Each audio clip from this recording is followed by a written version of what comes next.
السلام عليكم ورحمة الله وبركاته. صباح الفل عليكم أو مساء الخير عليكم على حسب التوقيت اللي بتشوفي فيه الفيديو. صباح الروقان، صباح النشاط، صباح الطاقة الإيجابية. بجد بجد بجد ببقى مبسوطة جدا لما بنجز حاجة. نسمي الله ونقول اللهم صل وسلم وبارك على سيدنا محمد عليه أفضل الصلاة والسلام. النهاردة الحمد لله بدأت أغسل البطاطين. زي ما قلت لكم في الفيديو اللي فات، بجد والله كنت متضايقه جدا. هغسلها بالطريقه العاديه جدا. جبت الطشت بتاعي وحطيت فيه ميه وحطيت فيه الصابون السائل اللي انا عاملاه وكروكس الوان. بصوا الرغوه يا بنات، حاجه من الاخر. هنزل بقى بالبطانيه بتاعتي، بحطها وبملاها بقى ميه زي ما انتم شايفين كده. وطبعا هنا رهف اول ما هتسمع صوت المية هتيجي جري. شايفين رجلها؟ لازم طبعا اول ما تسمع صوت المية. عشان كده بصراحة ما بحبش اعمل حاجة من الحاجات دي في الجو الساقع. وبما ان بقى الارصاد قالت ان خلاص الجو بدأ يسقع سيكا، فلازم احنا كمان نستعد ونبطل بقى جو التعب اللي احنا فيه دوت ونقوم نشتغل. يا ترى ايه الاكلة دي؟ هعمل لكم النهاردة مسقعة تحفة. أه معرفش بصراحة، يعني الكل بيعملها بنفس الطريقة دي ولا لأ؟ بس انا بعملها الحمد لله حلوة جدا جدا جدا وخفيفة جدا. بما ان عندي كوليسترول فالمفروض ما تقلش قوي في الزيوت. بصوا يا بنات، مبدئيا كده انا الاول زمان يعني شوية ايام ما كان الواحد فافي شويتين كده كنت بقشر بتنجان. وعشان الفايدة في قشرتها كنت ممكن اقشر جزء واسيب جزء. حاليا بقى خلاص مفيش وقت للكلام اللي احنا كنا بنعمله ده. بقطعها زي ما انتوا شفتوا كده بقشرها. اول حاجة بغسلها كويس جدا عشان انزل الاتربة منها، وبعد كده بقطعها مكعبات كبيرة شوية. هنقطع بقى الكمية بتاعتنا كلها، يعني انا هعمل 2 بتنجانتين كبار.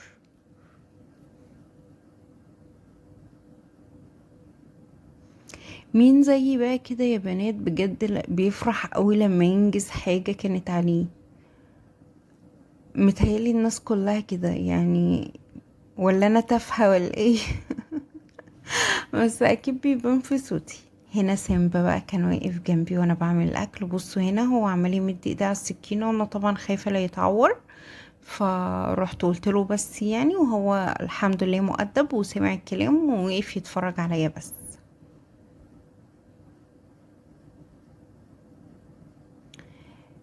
هنا بقطع الفلفل كبير شويه. في التوقيت ده بقى انا كنت نزلت ببتنجان في الزيت. هوريكم يا بنات انا بقلي البتنجان ازاي.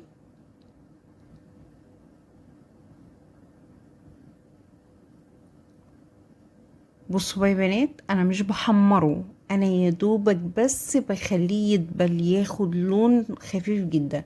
التركية دي يا بنات مهمة جدا. كملوا معايا الفيديو هتشوفوا كمية الزيت اللي هتنزل من المصفى دلوقتي.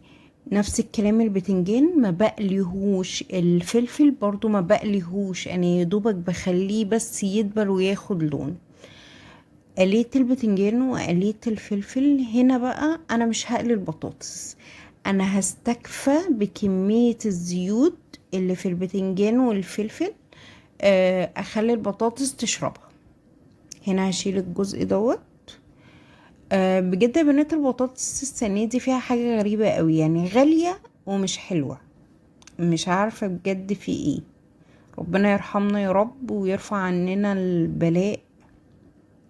يعني بجد والله العظيم اللي احنا فيه ده بلاء.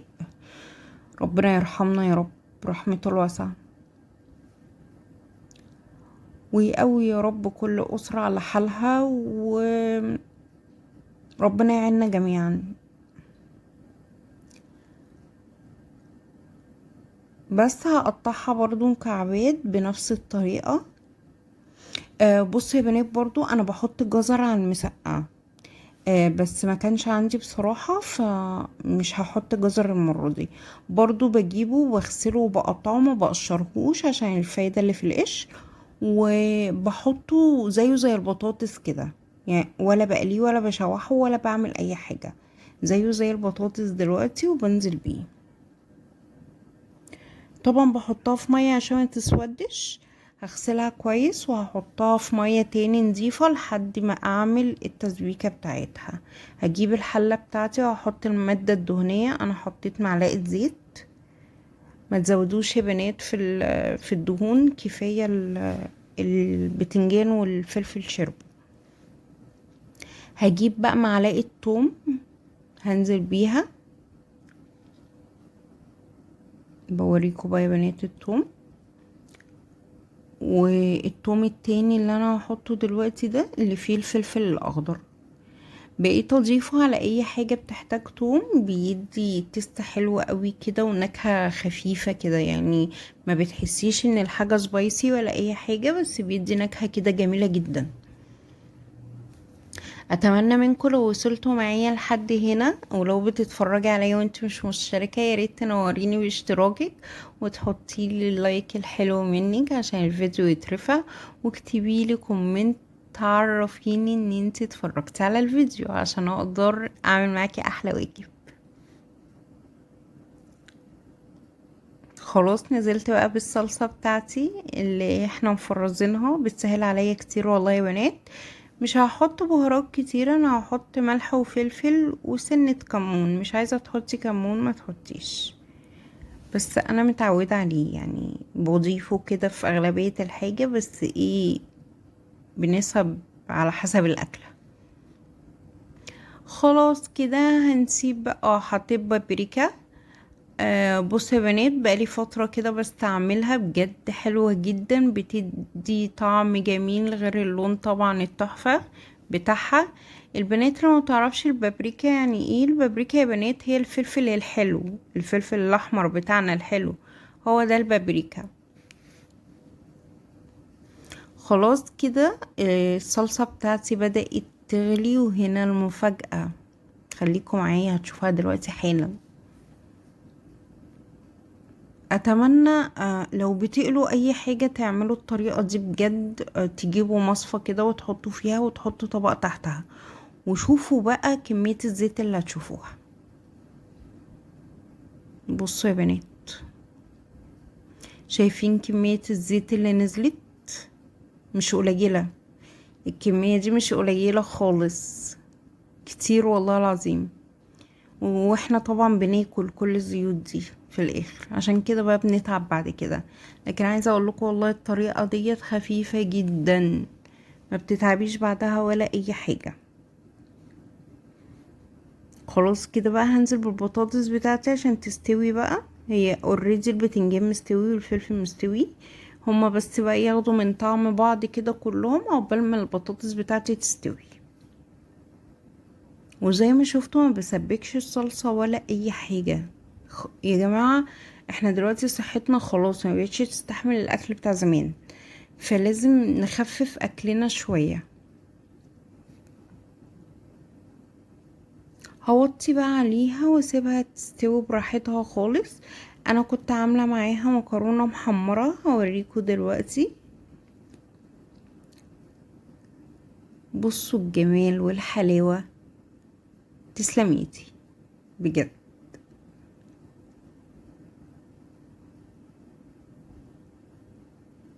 هنا بقول لكم بقى يا بنات، انا كنت بحمر المكرونه طبعا مش هجيبها. تعالوا بقى، المقطع دوت كان من الشتاء وانا ما نزلتهوش خالص، فقلت لا هنزله عشان لو في بنات ما يعرفوش طريقه تدميس الفول في البيت. انا بجيب الفول وبنقعه في ميه 24 ساعه، وكل 3 ساعات اغير الميه بتاعته، يعني ادلق الميه اللي كان منقوع فيها واحط ميه جديده. دلوقتي خلاص بقى بعد 24 ساعة بحطه في مية نضيفة على البوتاجاز. شوية عدس زي ما شفتوا صغيرين جدا، رز صغيرين جدا، معلقة توم، ليمونة جميلة كده حلوة. الفول بيحب الليمون يا بنات. وهنزل بطماطمية. عندك جزرية حطي، عايزة تحطي قرن فلفل حطي. الكمون اساسي طبعا، الملح مش هحطه غير لما يستوي علشان ما يشدش معايا، ودي سنة شطة. خلاص كده هنزل بقى بالطماطمية وهخليه يغلي غلوتين وهوطي على الاخر وهسيبه بقى يستوي. عايزه اقولك والله يا بنات لما بيتنقع كويس ما بياخدش وقت اصلا على البوتاجاز. انا هنا بوريكم لما تيجوا تشتروا الفول مدمس تشتروا الحبايه الفاتحه. هنا انا بشيل اي ريم ممكن يبقى يعني موجود عليه، وهوطي بقى، هغطيها يعني وهوطي على الاخر. بجد يا بنات الحاجه في البيت تحفه وموفره، وكفايه النظافه، يعني كفايه حاجه كده عمايل ايدك.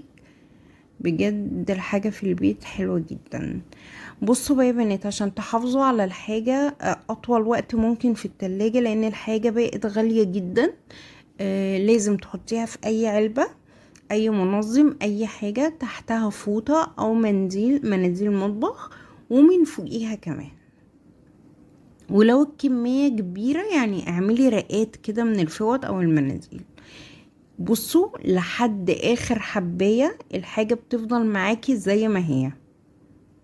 بجد هتدعيلي قوي على الطريقة دي. وبكده يكون الفيديو بتاعي بينتهي. ما تنسوش تحطولي لايك لو لسه ما حطيتوش، ولو مش مشتركة تشتركي، وهتوحشوني جدا. لحد الفيديو الجاي استودعكم في امان الله.